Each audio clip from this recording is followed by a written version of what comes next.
I am Carol Angela Davis. I thank you for watching. It's Wednesday, so I'm going to hit that economy kind of hard. The question is Donald Trump crazy? That really is the question of the day, people. Okay, he says he wants to open the U.S. economy in weeks. Ding dong, is anyone home? It doesn't seem to matter that people are dying, with more expected to die, because we're still on the upside of that curve, that trajectory. It seems the only thing he cares about is the economy, except he forgets the economy is driven by consumer spending. If the consumers don't spend, there is no economy, and we're not crazy. So we're not spending because we're not coming out of the house. We don't care what you say. We care what Dr. Fauci says. Already, the private sector in the U.S. is shrinking at the fastest rate since at least the financial crisis of 2008. You should know the service sector shrank at a record pace. We're talking about consumer-facing industries like bars and restaurants and hotels.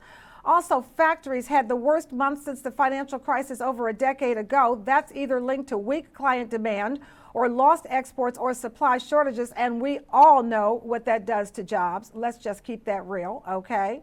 The latest survey of U.S. purchasing managers from IHS Markit is down to 40.5 from 49.6 in February. That is the lowest since the survey was created in October 2009. And folks, any reading below 50 shows a contraction, okay?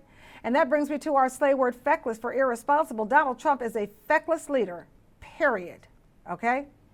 We will not be a superpower when this is over if we're not careful. The countries that take the lead and take drastic action now to recover, those will be the countries that are in the lead when this is over, while the United States will continue to be mired in sickness and poverty for much longer periods of time, because we're not taking the kind of action that has to be taken to put it to a stop, like India, which has locked down the entire country to get rid of this virus once and for all, and they will, just like South Korea, just like China. All right, so we know that they're going to retake the lead in the world, okay? And they should, because we were number one because we had top leadership, and we simply do not have that anymore.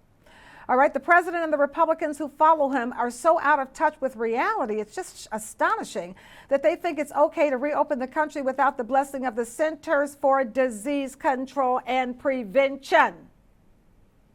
That's what they do. You need to listen, okay?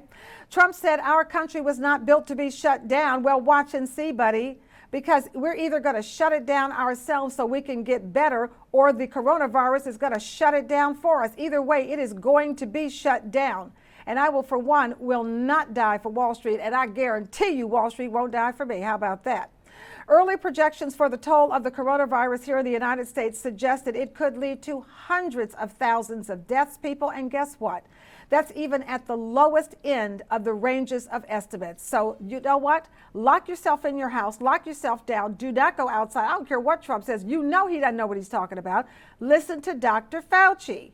I'm Carol Angela Davis. Thanks for watching. Stay safe. We're all in this together.